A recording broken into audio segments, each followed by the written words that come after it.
and welcome back to Maxwell Prep TV. In today's video, we're going to be tackling part one of our two-part series in which I'm going to be providing you with a bunch of different advice regarding the essays that accompany the college application process. If you do not know, my name is Mackenzie Warren and I'm the founder of Maxwell Prep, and my mission is to give you the free blueprint, the free roadmap for how to put your best foot forward in an academic setting. Now, before we get the ball rolling and jump right into the content that I know you are ready to hear, I just want to give you a friendly reminder now to give this video a thumbs up, subscribe to my channel if you haven't already, and also go ahead and hit that notification bell so that you don't miss a beat. And on that note, it's time, let's get it.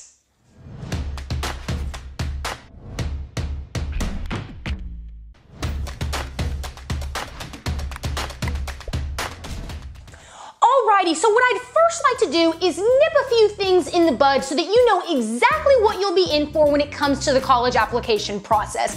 And admittedly, I hate to be the bearer of sucky news, but there's no doubt about it when I say that applying to college is a lot of hard work. This can partially be attributed to the fact that you are going to have to write innumerable essays that are meant to be time-consuming and thought-provoking, meaning applying to college is something that will last you several months if it's a process that you're taking seriously. If you're a student applying to multiple schools, you'll most likely end up writing at least one essay, whether it's for the Common Application, the Coalition app, the UC app, the Apply Texas app, etc., etc. That's called your personal statement that various colleges and universities will have access to. Each of the submission platforms will offer different prompts for you to choose from, but just know that since multiple schools will have access to the essay or essays that you write as part of your personal statement, you should not expect to encounter any prompts inquiring why you are interested in a particular school. But the writing doesn't stop with the personal statement. Many schools, especially the highly selective ones, require that you submit a supplemental essay singular or supplemental essays plural, in which you might turn in a combination of short and long answers. The thing about supplementals is that it's completely fair game for a college to point blank ask you why you want to be a student at their particular institution. And the reason for this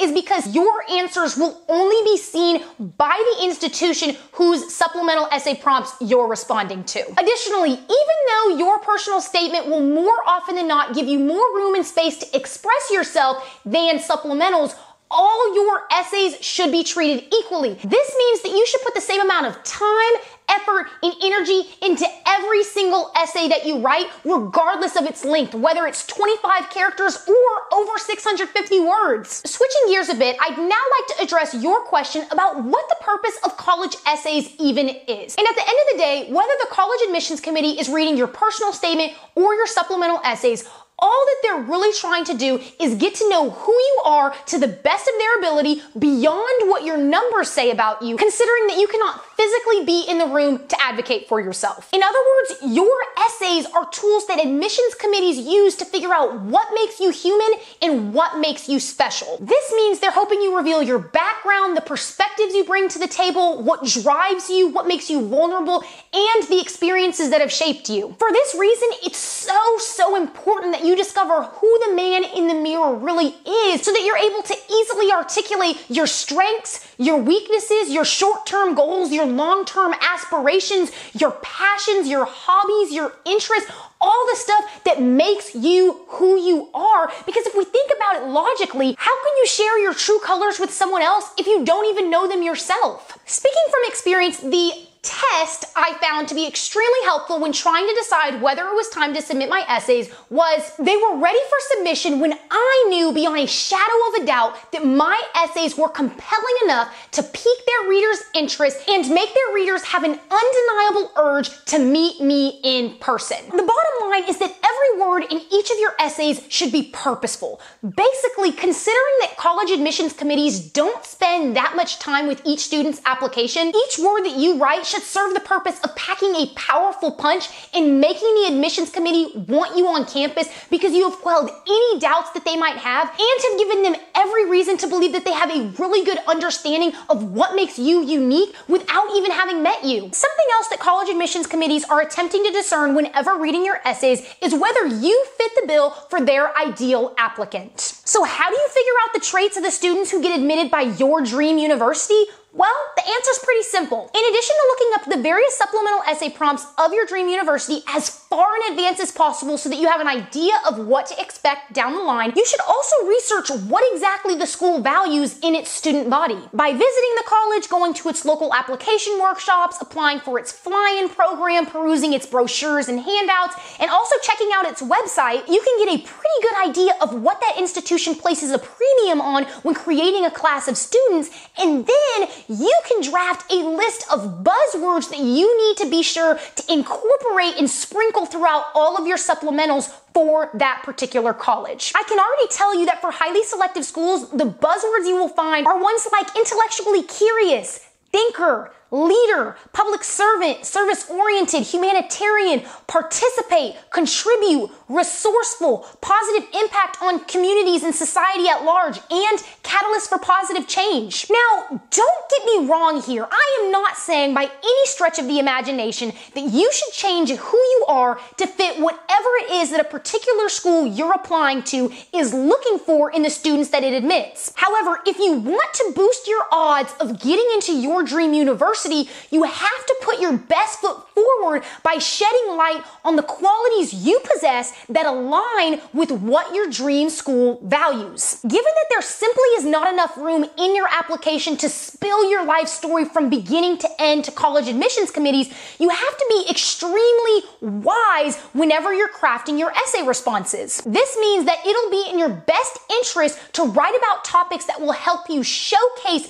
how you are your dream college's ideal applicant and why you deserve to be on the campus of your dream university. Moving on to our next point of discussion, I'd now like to touch on the fact that as you navigate the college application process, you will undoubtedly encounter a wide variety of prompt themes that literally cover every single area of the spectrum. The first type of prompt theme that I want to share with you is the Why Us essay. And to give you a concrete example of a prompt that embodies this Why Us theme, when I was applying to Duke earlier in my senior year of high school, I had to write an essay answering the prompt, please discuss why you consider Duke a good match for you. The key to producing a successful Why Us essay is to craft a response that's super specific to each school, which reinforces what I've said before, that you should really only be applying to colleges and universities that you're genuinely interested in and that you can actually see yourself thriving at for 4 years. If your responses seem to be superficial because maybe you use statistics that were publicly displayed on the university's website, or if your responses seem to be too broad or too vague, almost as if you used the same Why Us essay for multiple schools and just changed the name of the college, those are definitely things that are gonna work against you in your pursuit to get in the good graces of the college admissions committees. My best recommendation is that you spend a good amount of time researching all the schools that you're applying to and documenting the unique aspects of each school that excite you and appeal to you in some way. Now, this is the perfect time for me to bring up just some general life advice that I've learned from my parents over the years and also just from experience, and that is whenever you're applying for something, this extends beyond college. So I'm also talking about scholarships, jobs, etc. Really anything that you're applying to, you always need to be prepared to succinctly articulate why you are drawn to said opportunity and why you are more deserving of the opportunity of the position over your competitors. Now, the second prompt theme I want to share with you today is the college and major essays. And so, to give you an example of a prompt that I had to respond to when I was going through the college application process, I had to write an essay for Rice answering the prompt, there is a breadth of intellectual opportunities here at Rice. Further explain your intended major and other areas of academic focus you may explore. The third prompt theme I want to share with you in this video is the activity essays. And an example of a prompt that I had to respond to when applying to Vanderbilt went a little something like this. Please briefly elaborate on one of your extracurricular activities or work experiences. Moving on to the fourth prompt theme I'd like to introduce you to today, that is going to be the community service essay. And an example of a prompt that I had to respond to when applying to Princeton was, please tell us how you've spent the last 2 summers. Trucking right along, the fifth prompt theme that we're going to be covering today is the leadership essay.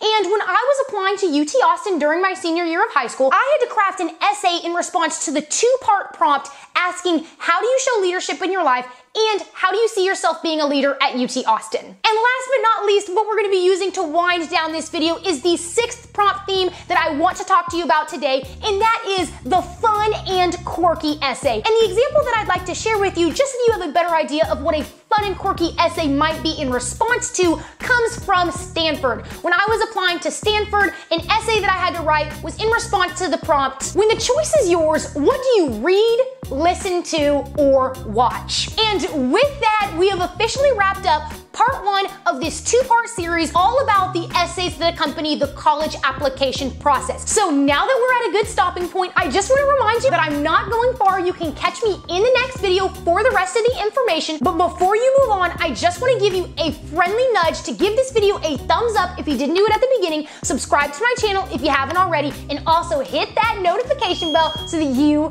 don't miss a beat. And on that note, I will be sure to see you very soon. Alrighty, bye!